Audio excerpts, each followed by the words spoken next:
Assalamualaikum warahmatullahi wabarakatuh. Perkenalkan, kami dari kelompok 5 yang beranggotakan Zaza Zahira Ginastuti, NIM 701419318, Al-Hayy Fauzia, NIM 701419326, Daifa Ulul Majid, NIM 701419327.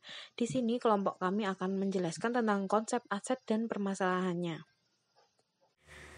Baik, yang pertama yang akan kita bahas adalah konsep aset. Di sini ada beberapa definisi aset. Yang pertama dari APB tahun 1970. Dalam statement 4 mendefinisikan aset sebagai sumber-sumber ekonomi perusahaan yang diakui dan diukur sesuai dengan prinsip akuntansi berterima umum, termasuk beban tanggungan tertentu yang tidak berbentuk sumber ekonomi. Kemudian menurut FASB, aset adalah manfaat ekonomi yang mungkin terjadi di masa mendatang yang diperoleh atau dikendalikan oleh suatu entitas tertentu sebagai akibat transaksi atau peristiwa masa lalu. Dan yang terakhir, menurut IAI, aset adalah sumber daya ekonomi kini yang dikendalikan oleh entitas sebagai akibat peristiwa masa lalu. Sumber daya ekonomi adalah hak yang memiliki potensi yang menghasilkan manfaat ekonomi. Selanjutnya, karakteristik aset. Di sini ada 3 karakteristik aset. Yang pertama yaitu memiliki manfaat ekonomi di masa yang mendatang. Manfaat ekonomi menurut IAI yaitu dapat digunakan baik sendiri maupun bersama aset lain dalam produksi barang dan jasa yang dijual oleh unit usaha, dapat dipertukarkan dengan aset lain, dapat digunakan untuk melunasi hutang, dan dapat dibagikan kepada pemilik perusahaan. Karakteristik yang kedua yaitu dikuasai oleh suatu unit usaha. Maksudnya, akuntansi memandang aset sebagai sumber ekonomi yang berada di bawah penguasaan atau pengendalian unit usaha tertentu. Dan yang terakhir yaitu hasil dari transaksi masa lalu. Suatu unit usaha dapat mengakui suatu aset apabila telah terjadi transaksi atau peristiwa lain yang menyebabkan suatu entitas memiliki hak atau pengendalian terhadap manfaat dari aset tersebut. Selanjutnya adalah penilaian aset. Penilaian aset dalam akuntansi adalah proses penentuan jumlah rupiah untuk menentukan makna ekonomi dari suatu aset yang akan disajikan dalam neraca. Lalu tujuan penilaian aset adalah yang pertama sebagai salah satu langkah pengukuran laba, yang kedua sebagai salah satu langkah dalam proses penyajian posisi keuangan, yang ketiga memenuhi kebutuhan informasi yang ingin dicapai di pelaporan keuangan, dan yang terakhir memenuhi kebutuhan informasi khusus yang memerlukan penilaian untuk kepentingan manajemen.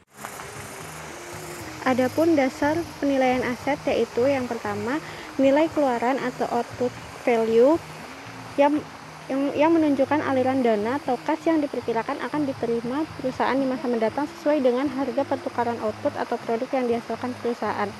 Dalam output value ini ada beberapa poin. Yang pertama yaitu discounted future cash receipt or service potential adalah nilai sekarang kas masa mendatang yang akan diterima perusahaan seandainya aset dijual. Dasar ini dapat digunakan apabila harapan penerimaan kas atau setaranya dapat ditaksir cukup pasti dan jangka waktu penerimaan cukup panjang, tetapi tanggal penerimaan pasti. Lalu yang kedua yaitu harga keluaran sekarang atau current output price. Harga pasar sekarang merupakan dasar yang rasional untuk menilai besarnya harga jual di masa mendatang. Sebagai contoh digunakan untuk surat berharga dan beberapa jenis persediaan. Kemudian yang ketiga, nilai setara kas sekarang atau current cash equivalent. Menunjukkan jumlah kas atau daya beli umum yang dapat diperoleh dengan menjual setiap aset berdasarkan keadaan perusahaan normal. Dan yang terakhir yaitu nilai likuidasi atau liquidation value, yaitu nilai setara kas sekarang dengan perbedaan bahwa nilai keluarannya diperoleh dari kondisi pasar yang berbeda, digunakan jika produk kehilangan manfaat dan rencana membubarkan usaha. Kemudian yang kedua yaitu nilai masukan atau input value, yaitu menunjukkan jumlah rupiah yang harus dikeluarkan perusahaan untuk memperoleh aset atau input yang akan digunakan dalam kegiatan operasi. Nah, di sini juga ada beberapa poin. Yang pertama yaitu cost historis atau harga pertukaran barang dan jasa pada saat terjadinya. Kemudian cost masukan terkini atau current input cost, yaitu menunjukkan harga pertukaran yang harus dikorbankan pada saat sekarang untuk memperoleh aset yang sejenis dalam kondisi yang sama. Kemudian discounted future cost menunjukkan nilai sekarang pengorbanan ekonomi di masa mendatang seandainya potensi jasa tertentu diperoleh sekaligus pada saat sekarang. Dan yang terakhir yaitu standard cost menunjukkan cost sekarang dalam kondisi perusahaan beroperasi pada tingkat efisiensi dan kapasitas produk normal. Pengakuan aset. Aturan pengakuan atau recognition rules. Aturan pengakuan menunjukkan aturan khusus yang digunakan untuk mengidentifikasi aset tertentu. Kriteria pengakuan merupakan pedoman umum yang digunakan untuk memformulasikan aturan pengakuan. Menurut KAM 1992 menyatakan kriteria untuk mengakui aset yaitu ada 4. Yang pertama didasarkan pada hukum, yang kedua pemakaian prinsip konservatif, yang ketiga ada makna substansi ekonomi suatu transaksi, dan yang keempat yaitu kemampuan mengukur nilai aset. Selanjutnya ada permasalahan khusus dalam aset. 5. Masalah khusus pada penilaian atau pengakuan aset. Yang pertama ada beban tanggungan atau deferred charge, yang kedua ada kapitalisasi bunga, yang ketiga ada pengeluaran kapital atau capital expenditure, yang keempat ada aset donasi atau sumbangan, dan yang kelima ada transaksi aset non-moneter. Yang pertama yaitu beban tanggungan atau deferred charge. Masalahnya adalah apakah beban tanggungan dapat digolongkan sebagai aset?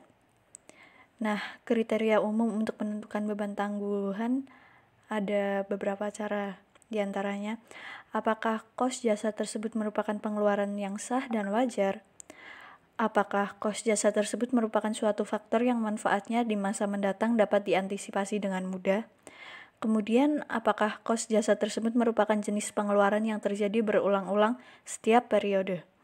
Contoh dari beban tanggungan adalah sewa dibayar di muka, dan asuransi dibayar di muka, dan lain-lain. Yang kedua yaitu kapitalisasi bunga. Masalah ini muncul terutama bila perusahaan sedang membangun fasilitas fisik yang dibiayai dengan dana pinjaman dan jangka waktu yang cukup lama. Ada beberapa perlakuan akuntansi terhadap bunga menurut Hendriksen 1982. Yang pertama, bunga tidak dikapitalisasi. Yang kedua, bunga dikapitalisasi dan dimasukkan sebagai elemen kos fasilitas fisik yang dibangun sendiri. Dan yang ketiga, bunga dikapitalisasi tetapi tidak dimasukkan sebagai elemen kos fasilitas fisik yang dibangun. Bunga hanya dapat dikapitalisasi untuk aset yang memenuhi syarat, yaitu yang pertama, aset yang memenuhi syarat. Bunga dapat dikapitalisasi untuk A. Aset yang dibangun untuk digunakan sendiri, B. Aset yang dibangun dengan tujuan untuk dijual sebagai unit proyek yang berdiri sendiri. Aset yang tidak dapat dikapitalisasi yaitu A. Aset tersebut siap digunakan, B. Aset yang bersangkutan berhenti dalam proses pembangunan. Yang kedua, besarnya kapitalisasi. Yang A. Apabila dana rata-rata yang tertanam dalam konstruksi tidak melebihi dana pinjaman. Yang ke B, apabila dana rata-rata tertanam dalam konstruksi melebihi besarnya dana pinjaman untuk konstruksi tersebut. Yang ketiga, periode kapitalisasi. Yang A, uang muka untuk konstruksi telah dibayar. Yang B, kegiatan konstruksi tetap berlangsung. Yang C, kos bunga telah terhimpun. Yang keempat, penyajian pengungkapan. A. Total bunga yang terjadi selama periode. B. Bagian dari total bunga yang dikapitalisasi. C. Total bunga yang dibebankan ke periode bersangkutan kalau selama periode tersebut tidak ada bagian bunga yang dikapitalisasi. Yang ketiga ada pengeluaran kapital atau capital expenditure, yaitu pengorbanan sumber ekonomi yang berkaitan dengan objek jasa atau fasilitas fisik baik saat diperoleh maupun saat digunakan dalam operasi. Kriteria pengorbanan ekonomi sebagai pengeluaran kapital yaitu yang pertama aset non-moneter yang baru diperoleh atau diberi. Pengeluaran dikapitalisasi jika pengeluaran dimaksud untuk memperoleh aset sampai siap digunakan untuk operasi perusahaan. Yang kedua, aset yang telah dipakai pengeluaran dikapitalisasi bila memenuhi syarat yaitu 1. Menambah kapitalisasi produk aset yang bersangkutan. Yang kedua, menambah umur ekonomis. Yang ketiga, menambah nilai aset. Yang keempat ada aset donasi atau sumbangan. Masalah yang timbul adalah apabila perusahaan memperoleh suatu aset tanpa harus mengeluarkan atau mengorbankan sumber ekonomi.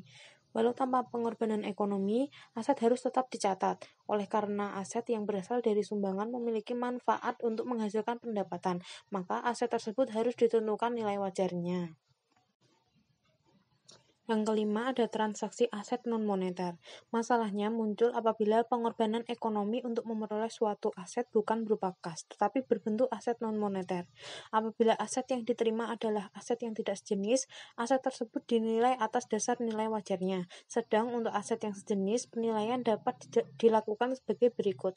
Yang pertama, jika ada unsur rugi dalam transaksi tersebut, maka nilai aset yang diterima adalah nilai wajar, dan aset yang diserahkan ditambah sejumlah kas tertentu yang dikeluarkan. Yang kedua, jika ada unsur untung dalam transaksi tersebut, nilai aset yang diterima adalah nilai buku aset yang diserahkan ditambah sejumlah kas tertentu yang dikeluarkan. Yang ketiga, jika ada untung dan diterima sejumlah kas, maka nilai aset yang diterima adalah nilai buku aset yang diserahkan dikurangi proporsi tertentu dari nilai buku aset yang dijual. Sekian pemaparan dari kelompok kami, kurang lebihnya mohon maaf.